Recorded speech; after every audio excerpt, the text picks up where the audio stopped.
Efésios 5, versículo 15.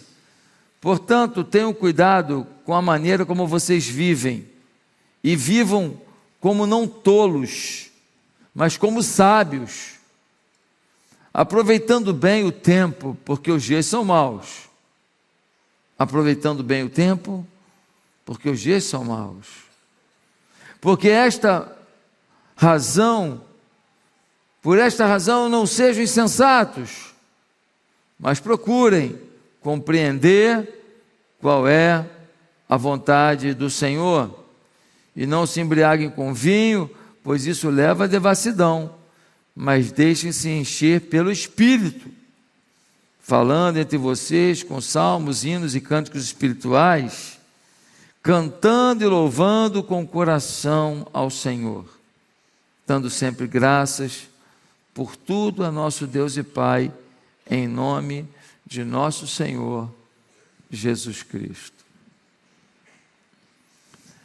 Só faltam 3 meses e meio para o final do ano. E muita coisa que você sonhou no final do ano, você já até desistiu. E muita coisa que você esperava, você nem ora mais por isso. E muita coisa que você ambicionava, você perdeu as forças no caminho. Algumas coisas que a gente até diz que acredita, a intensidade da nossa busca, a intensidade da nossa oração revela que a gente já nem acredita tanto. Parece que esse milagre só está disponível para o outro, mas não passa pela nossa vida e nossa casa. E é por isso que o apóstolo Paulo dá conselhos muito sábios nesse texto. Conselhos que podem fazer com que você, em 3 meses e meio, vire a chave. Dê um novo comando para você mesmo. Dê um novo comando para a sua vida. Dê um novo comando para os seus relacionamentos. Dê um novo comando para a sua vida com Deus. Dê um novo comando para a sua história. Nós vamos ter que fazer agora um plano de vida, porque não adianta falar de plano de vida só em dezembro. Está na hora de você pensar o seguinte: é esse ano ainda. É esse ano ainda que eu vou fazer, é esse ano ainda que eu vou falar, é esse ano ainda que eu vou conquistar, é esse ano ainda que eu vou empreender, é esse ano ainda que eu vou resolver alguma coisa. Por isso, o texto diz: tenham cuidado com a maneira como vocês vivem, que não seja como insensatos, mas como sábios. Uma das coisas que mais falta às pessoas é a sabedoria. As pessoas, elas têm inteligência, mas não têm sabedoria. Porque a inteligência, ela é conquistada. A inteligência, ela também tem a ver com o que você recebeu de Deus, de coeficiente de inteligência, mas a sabedoria independe das salas de aula, independe dos seus estudos, e independe até mesmo se você nasceu uma pessoa com um pouco mais de inteligência, um QI elevado, porque a sabedoria é o quanto você consegue agir com aquilo que Deus quer que você faça, o quanto você consegue agir com o entendimento do que a palavra de Deus revela. Eu conheço pessoas analfabetas e sábias. A minha vovó morreu com 100 anos de idade, a mãe do meu pai. Era uma senhora que não sabia ler. Mas a minha avó amava a palavra de Deus, mandava as pessoas lerem para ela. A minha avó orava por toda a família.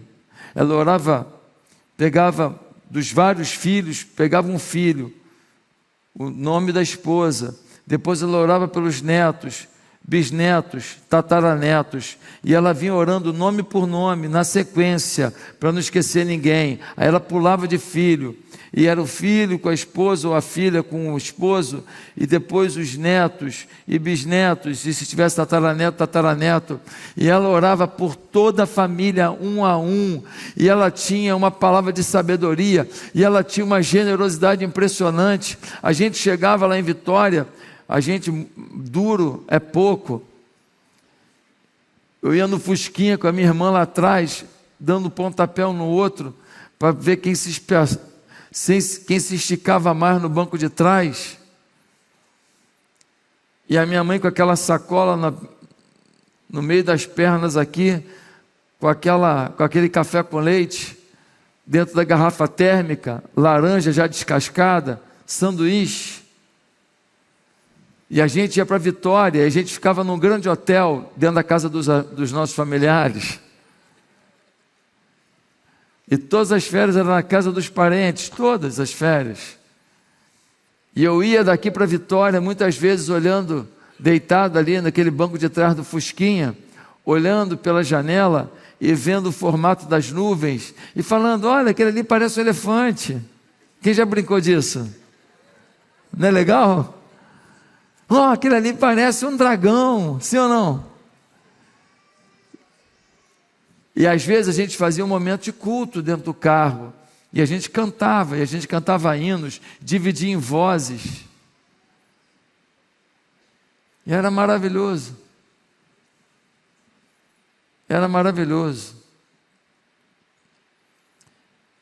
e aí a gente comprava, lá em Campos dos Goytacazes, goiabada no lasco. Quem conhece? E a gente comprava aquela goiabada cascão, e era o presente que meu pai levava para minha avó. Goiabada, chuvisco. E a minha avó, sábia, generosa, ela pegava aquela goiabada e todo mundo que chegava para visitá-la, ela cortava um pedaço daquela goiabada e entregava.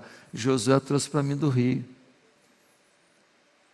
Sabedoria é ser generoso. Sabedoria. Quais são os conselhos que o apóstolo Paulo nos dá? Para que a gente vá até o fim do ano e a gente consiga ainda esse ano realizar os sonhos que Deus nos deu. Primeiro conselho sábio do apóstolo Paulo: faça as coisas no tempo certo. Faça as coisas no tempo certo. Olha o versículo 16, ele vai dizer assim: aproveitando bem o tempo, porque os dias são maus. Está dizendo, ei, se você não fizer no tempo certo, você vai pagar um preço, porque os dias são maus. Não dá para atrasar, não dá para esperar, não dá para postergar, não dá para evitar. Se não fizer no tempo, você vai pagar o preço, porque os dias são maus, e são mesmo. Os dias são terríveis. Teve gente comemorando a morte de um rapaz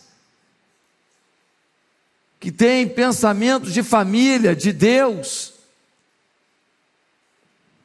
Um rapaz estava crescendo muito nos Estados Unidos, poderia se tornar um futuro presidente dos Estados Unidos, e foi alvejado cruelmente por um idiota, alienado pela ideologia do mal. E aqui no Brasil, teve gente comemorando a morte de um chefe de família que deixou 2 filhos. Teve gente rindo. Como é que alguém pode rir de um chefe de família ser morto cruelmente? Suas filhinhas não terem pai para voltar para casa no final do dia? Os tempos são maus.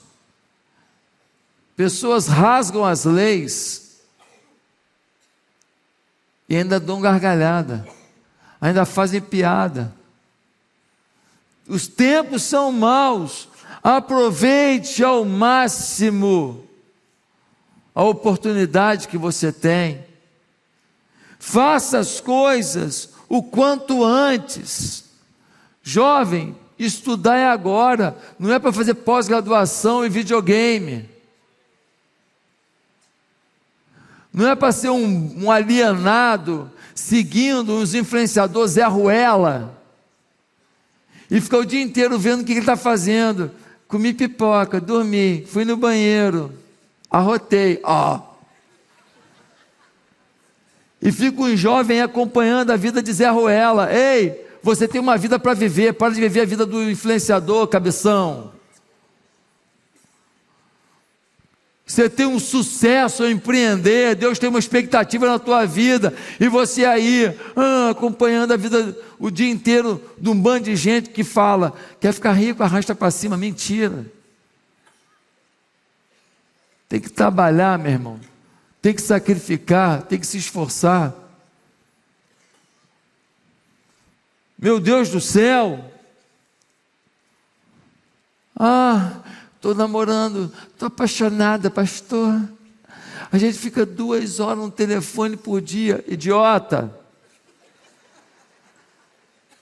Você precisa estudar, ler, para que você possa viver com essa pessoa que você está apaixonado, uma vida bacana, uma vida legal. Porque se você ficar só conversando no telefone e não fizer a sua vida, você não vai ter uma vida boa, não vai viajar, não vai ficar naquele hotel que você quer. Você está apaixonada, legal, vai curtir ele legal, mas tem que ter dinheiro para curtir, minha filha. E já aproveita e arruma a sua cama para treinar. Amém? Pelo amor de Deus, quanto tempo desperdiçado, sim ou não, gente? Gente, vamos falar a verdade? Até para ir no banheiro, tem gente levando 40 minutos num serviço de 5. Sim ou não? Tem gente que está ligando o chuveiro. Está ligando o chuveiro. E o chuveiro está lá. É a água indo embora. O meio ambiente agradece se você não levar o celular para o banheiro. A água caindo, caindo. E a pessoa... Estou esperando esquentar a água. Já está fervendo. Já está derretendo o chão. Sim ou não, gente? Sim ou não? Nós precisamos aproveitar o tempo. Ei, o seu casamento está com problema? Isso não pode fazer aniversário. Você tem que dar soluções. E para dar soluções, você precisa pensar em como resolver esse problema. Precisa pedir ajuda, precisa se esforçar. Eu falei para uma pessoa essa semana, falei, cara, só tem um jeito de você amar a sua mulher. Qual? Ame. Haja com ela como quem ama, até que o amor brote de novo.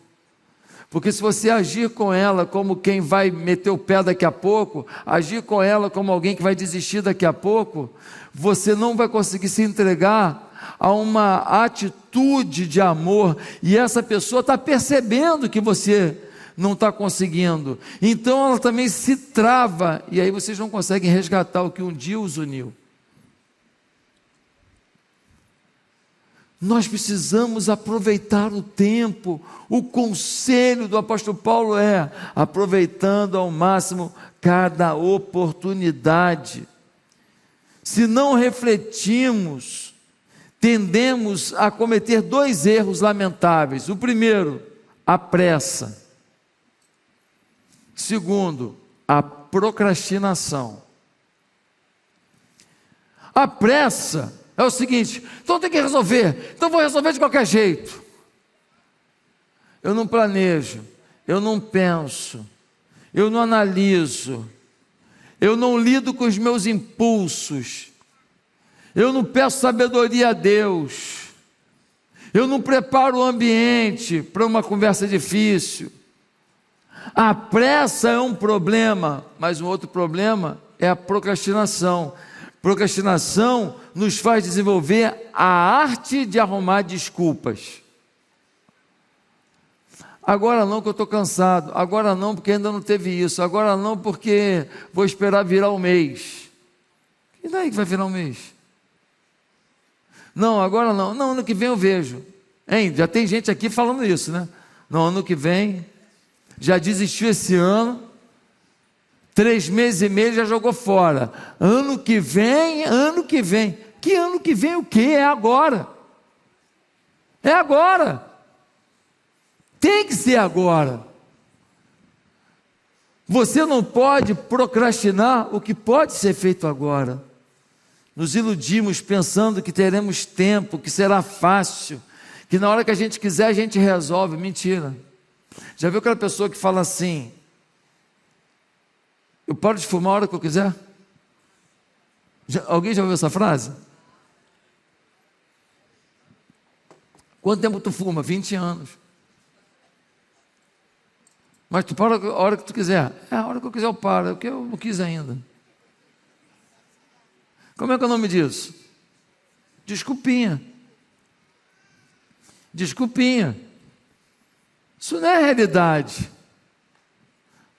A pessoa precisa buscar inteligência com o tempo. Nem se apressar, fazendo sem planejar, sem pensar, mas não procrastinar, arrumando desculpas para não fazer. Talvez você teve uma ideia 10 anos atrás na empresa que você trabalha, de alguma coisa para que você queria montar. Tem 10 anos. Vários montaram esse negócio. Você até hoje não fez.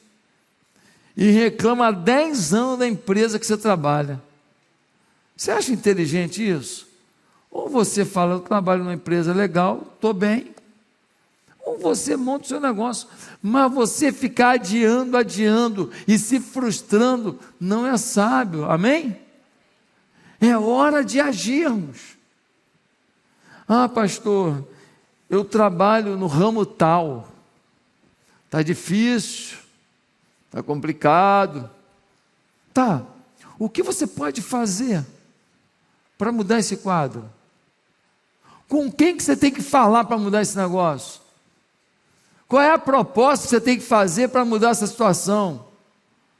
Não, mas aí eu teria que conseguir ir na Guatemala falar com alguém. Vá. Não, mas aí eu teria que conseguir falar com o rei de Dubai. Fale. Mas como que eu vou conseguir? Não sei. Eu só sei que se é isso que impede o grande projeto nesse tempo da tua vida, faça o caminho, desenvolva uma estratégia. Se eu quiser falar com o rei de Dubai, eu falo. Eu vou falar com alguém que conhece alguém, vou descobrir que o rei tal, que ele é apaixonado pelo jogador de futebol tal, o jogador tal eu consigo falar, o jogador tal, o cara lá se amarra. Se eu marcar uma ida tua lá, tu vai comigo? Eu vou dar um jeito. Nós precisamos entender que o tempo é precioso demais para lidarmos mal com ele. Vamos parar de ser apressados quando deveríamos ir com calma e refletir um pouco mais. E vamos também parar de adiar quando sabemos que precisamos agir. Quantas doenças que não teriam matado se fossem tratadas a tempo? Ou você é daquela filosofia assim: eu nem vou ao médico, porque aí ao médico a gente acaba descobrindo alguma coisa. O meu sogro fala isso: não vou não, se for descobre. Está com 82 anos, se for descobre, mas ele... Deus deu graça para ele, porque se dependesse dele, estava morto. Quantos cânceres que, se não fossem descobertos tão tardiamente, teriam sido resolvidos?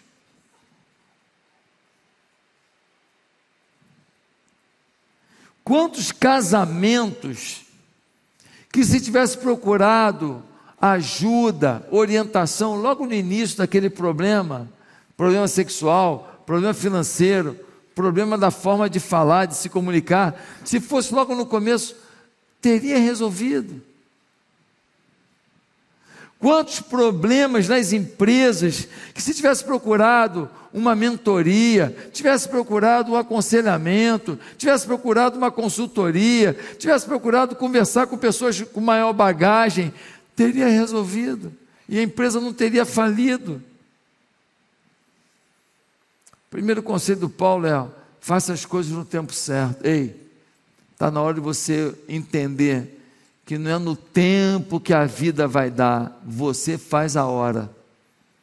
Você precisa resolver os problemas da sua vida, você precisa tentar solucionar dentro da sabedoria, sem apressar demais, mas sem dar desculpas para postergar demais. Peça a Deus o tempo certo. Em segundo lugar,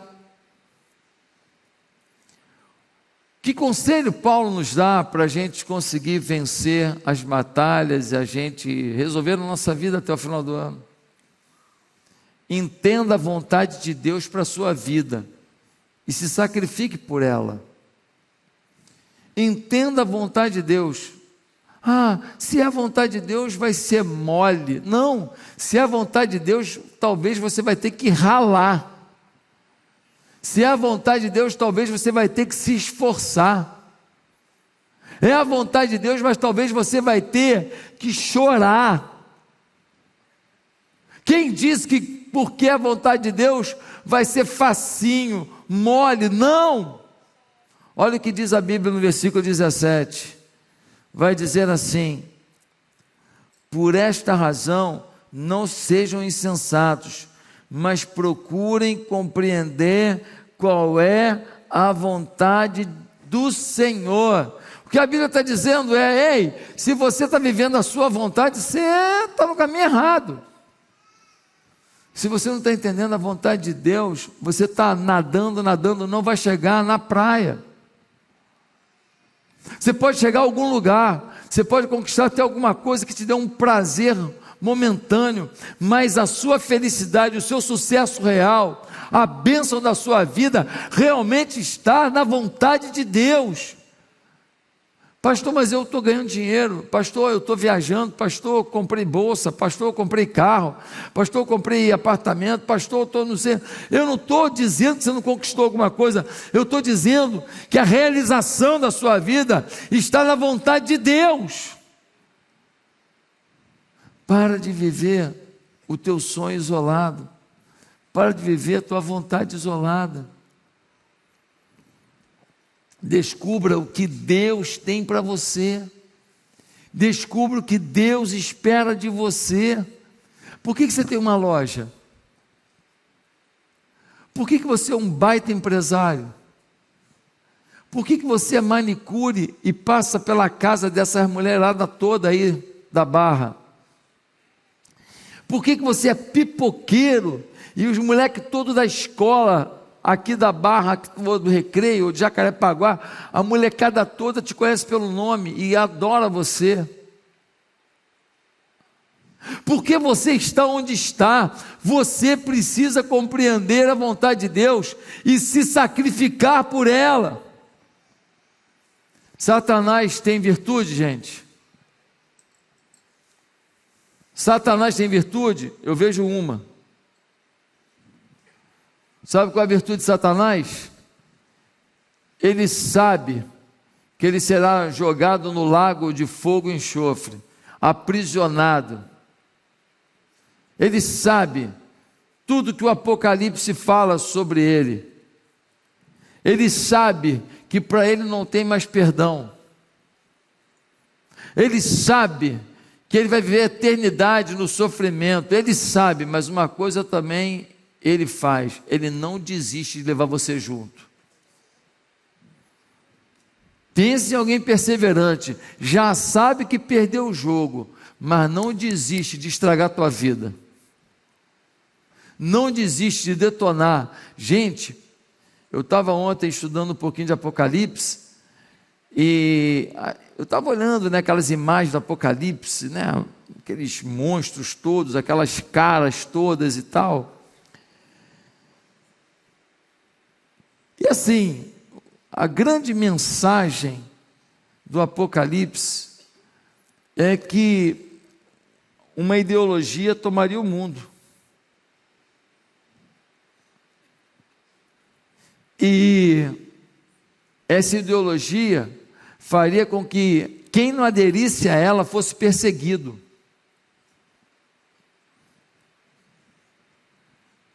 E que as pessoas teriam marcas. E você chegaria a um ponto que você só poderia comprar, só poderia ter direitos se você aderisse àquela ideologia. Alguém consegue fazer um paralelo?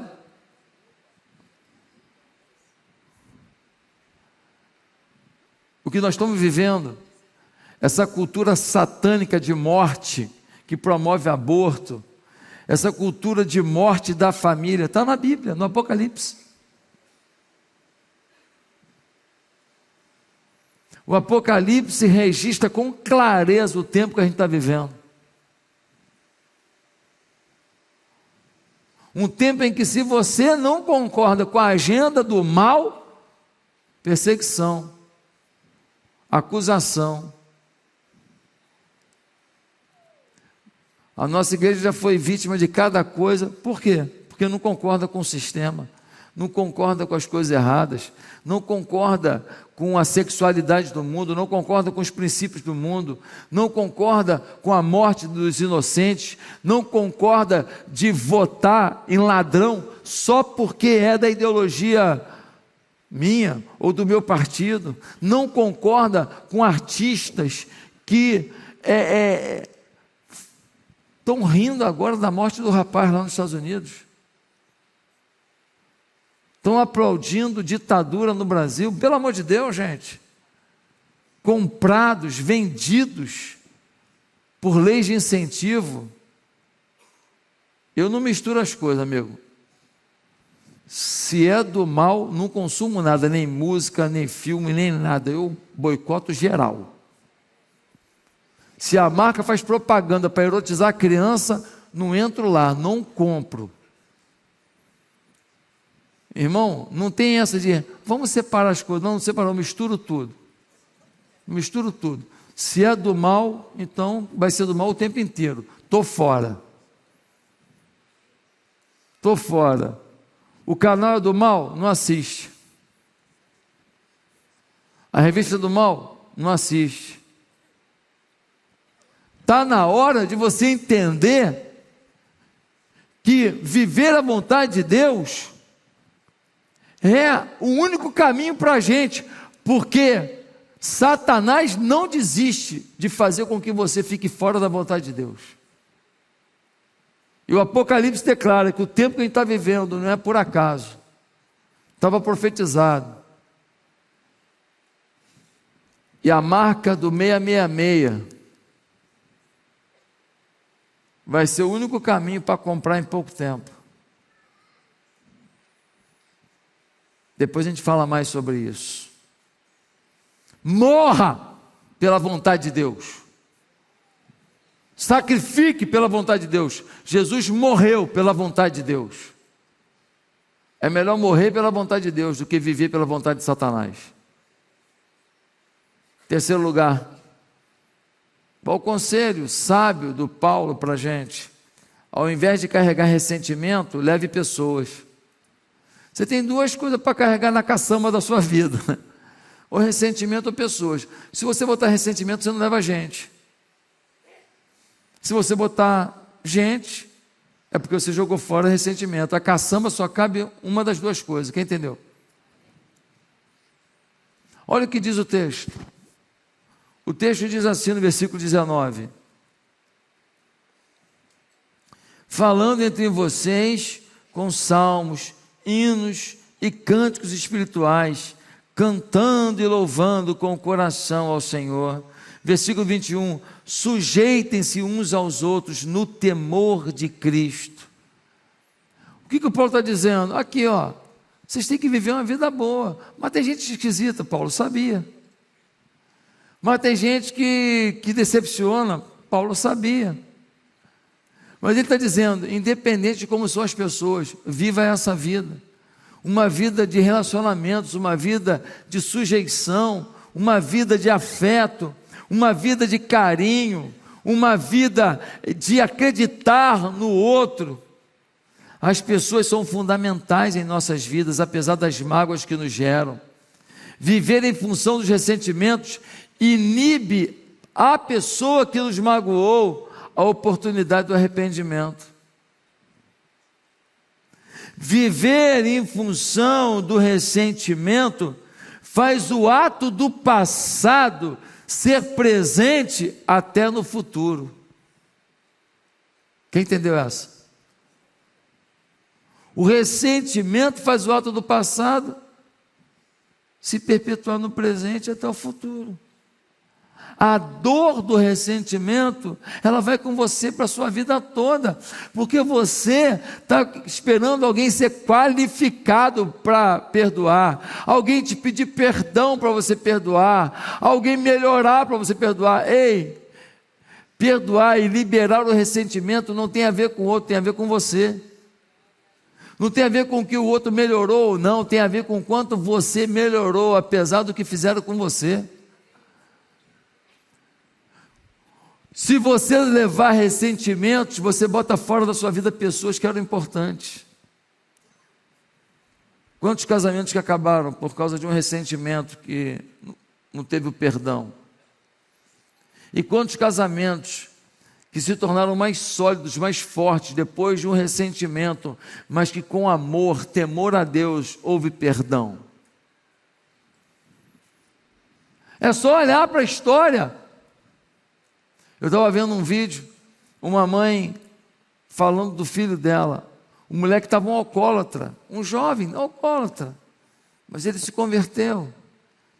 E o menino faz um trabalho tão bonito agora, ele se envolve tanto com as coisas de Deus agora, e aquela mãe falando, eu nunca imaginei que Deus ia fazer uma mudança tão grande na vida do meu filho. Ela grata a Deus, feliz em Deus, porque ele teve a oportunidade. Porque aquele filho que decepcionou tanto foi alvo do perdão, da consideração, da oportunidade de mudar de vida. Viver em função do ressentimento é afastar a possibilidade de ser ouvido nas próprias súplicas a Deus. A oração do Pai Nosso diz isso: perdoa as nossas dívidas assim como nós perdoamos aos nossos devedores. E depois o que vai dizer? Se vocês não perdoarem quem ofendem a vocês, vocês também não serão perdoados e não serão ouvidos pelo vosso Pai que está nos céus. As minhas súplicas têm a ver com o meu perdão. O perdão que eu dou prepara o meu coração para as bênçãos que Deus quer dar. Viver o ressentimento, alguém disse, que é tomar veneno e torcer para o outro morrer. Charlie Kirk foi morto por um esquerdista maluco. E sabe o que assustou todo mundo? O maior opositor do Charlie Kirk, um outro jovem, adepto dessa ideologia, foi dar um depoimento sobre ele. Entrou em prantos. A ficha meio que caiu. Falou, cara, o cara era do bem, pô. O cara tinha pensamentos diferentes do meu, mas o cara era do bem, pô. O cara de família. O cara paizão das filhinhas dele. Pô, tiraram a vida do cara, calma aí. O maior opositor, o rapaz que era o maior contraponto para ele, no meio dessa coisa toda entendeu, ei, não é hora de ressentimento, é hora de eu avaliar onde está meu coração. Eu não sei onde está seu coração, mas se você quer chegar ao final do ano com as coisas resolvidas, você vai ter que abrir mão de ressentimentos. Eu não estou falando que abrir mão de ressentimento é chamar para sentar na sua mesa, na sua casa, e agora está tudo bem, finge que não aconteceu nada. Não é isso que eu estou falando, porque tem coisas que não dá. Mas aqui dentro tem que curar. Se curar fora também, amém. Não desejar o mal do outro, não torcer contra o outro, ter paz com o outro. Se souber que o outro está bem, ter felicidade por isso. Isso você não pode abrir mão. Em quarto lugar, se você quer entrar o ano que vem, viver daqui até o final do ano, a vida que Deus tem para você, Paulo diz assim: dê prioridade devida à sua família. Nós vamos ter que rever nossas agendas, para que as nossas famílias tenham o tempo que a gente não deu, a atenção que a gente não deu, o carinho que a gente não deu, o momento de novidade que a gente não viveu. Olha o que diz o versículo 25. Maridos, que cada um de vocês ame sua esposa, como também Cristo amou a igreja, para que a santificasse, tendo-a purificado por meio da lavagem na água pela palavra, para apresentar a si mesmo como uma igreja gloriosa, sem mancha, sem ruga, nem coisa semelhante, porém santa e sem defeito. Assim também o marido deve amar sua esposa como ama o próprio corpo. Quem ama a esposa ama a si mesmo, porque ninguém jamais odiou seu próprio corpo, ao contrário, o alimenta e cuida dele, como também Cristo faz com a igreja, porque somos membros do seu corpo. Eis porque o homem deixará o homem, seu pai e sua mãe, se unirá à sua mulher, tornando-se os dois uma só carne. Grande é esse mistério. Versículo 22, esposas, que cada uma de vocês se sujeite a seus próprios maridos, como ao Senhor, porque o marido é o cabeça da esposa, como também Cristo é o cabeça da igreja. Enfim, quando Paulo está falando sobre princípios de sabedoria, ele começa no versículo 25, 22 e vai até o versículo 33, falando da responsabilidade do marido, da mulher, da família.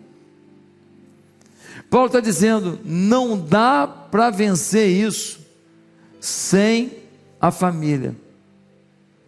Não dá para chegar ao sucesso sem a família. Não dá para ser feliz ignorando a família. Às vezes alguém da família destoa, mas a gente tem que estar trabalhando para que a porta fique aberta, para que no momento certo essa pessoa volte aos caminhos da família. Mas para aqueles que não destoaram, nós precisamos já manter uma unidade tão forte, para que os que destoaram vejam que estão perdendo, porque o amor, o carinho, a atenção da família é a coisa mais valiosa que se tem na vida. Nenhum sucesso compensa o fracasso em família. Nenhum sucesso compensa a tristeza de um homem odiar a mãe dos seus filhos. Por isso a orientação bíblica é para que a esposa saiba seu papel de apoio, que o marido saiba seu papel de líder, que os filhos respeitem e honrem seus pais, para que se prolongue os seus dias na terra. A questão não é esperar que o outro faça a sua parte, para que eu faça a minha. A questão é eu fazer a minha parte independente do outro. Quem entendeu? A questão é você fazer o seu papel independente do outro. O outro não valorizou, faça. O outro não prezou, faça. O outro não elogiou, faça. Faça a sua parte. Não deixe a sua família de fora. Não prepare sua reta final para esse ano sem sua família. Coloque no seu planejamento estratégico até o fim do ano, família. E nós vamos ter a mesa de Natal mais linda e mais abençoada da nossa história. Quem profetiza isso, quem recebe? Diga, diga, repete comigo: eu creio que daqui para o fim do ano eu prepararei a melhor mesa de Natal que a minha família já teve. Um tempo de comunhão, um tempo de fé, um tempo de unidade, um tempo de perdão. Esposa, 3 meses e meio, cuida da saúde.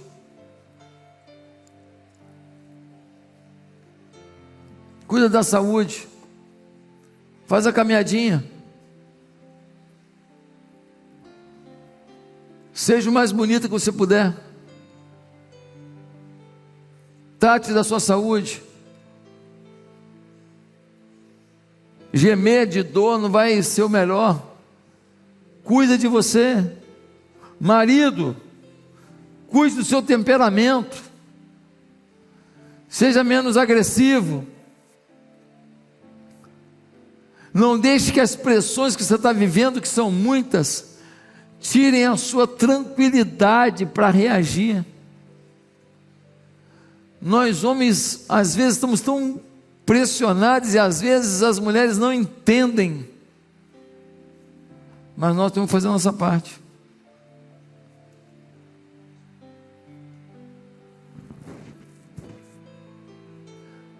Precisamos resgatar o romantismo.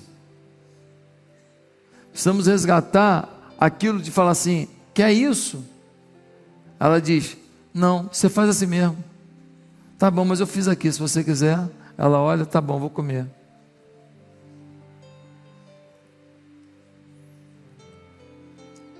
Em último lugar, para a gente viver sabedoria daqui para o fim do ano e ter o melhor fim do ano da nossa vida, decida tentar ser íntimo de Deus. Eu não estou querendo que você venha à igreja, eu não estou querendo que você venha a culto, eu não estou querendo que você compre mais uma Bíblia, eu estou falando de ir além disso. Isso tudo é importante, mas o alvo é ser íntimo de Deus. Olha o que vai dizer o versículo 18, diz assim: e não se embriaguem com vinho, pois isso leva à devassidão, mas deixem-se encher do Espírito. Quando a pessoa, ela bebe o vinho, e ela se enche do vinho, ela fica o quê? Embriagada, não é? Ela fica tomada pelo álcool. É esse paralelo que Paulo está fazendo. Em vez de ficar tomado pelo álcool, seja tomado pelo Espírito. Seja embriagado pelo Espírito. No álcool perde o controle, né? Perde o controle para o álcool. Ele está falando: perca o controle para o Espírito. Que o Espírito Santo conduza a sua vida. A gente estava cantando agora há pouco uma canção aqui, tão linda. Essa canção me faz tão bem. E ela diz: olha, se eu não tiver o Senhor, eu não tenho nada. Nada eu serei sem ti, Senhor. Será que a gente compreende isso? Será que a gente compreende que ter o nosso devocional, ter o nosso tempo com Deus não é uma opção? É o único caminho. Que nós precisamos formatar a nossa vida para buscar intimidade. Intimidade. A gente tem que ter quarto secreto, a gente tem que ter momento com Deus. Olha, se você pegar o tempo que você faz um monte de coisa inútil, olha, dá tempo de sobra para você buscar intimidade com Deus. E quando você começa a ter intimidade com Deus, a sabedoria divina vem, a criatividade divina vem, as fontes de discernimento vêm. Você começa a enxergar o mundo diferente. Você começa a enxergar os problemas diferentes. Você começa a enxergar situações diferentes. A mente de Cristo te toma. Você está tentando resolver o seu casamento de uma maneira, e Deus vai te dar o caminho que funciona. Você está sendo esculachado, humilhado.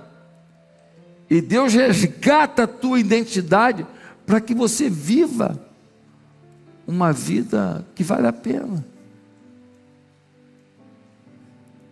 Tem hora que o marido fala cada coisa que, se a mulher ouvir o marido, ela prefere nem viver, sim ou não? Tem hora que a mulher fala umas coisas para o marido que dá um desânimo, irmão, dá uma vontade de falar assim: pô, meu irmão, está de brincadeira, né?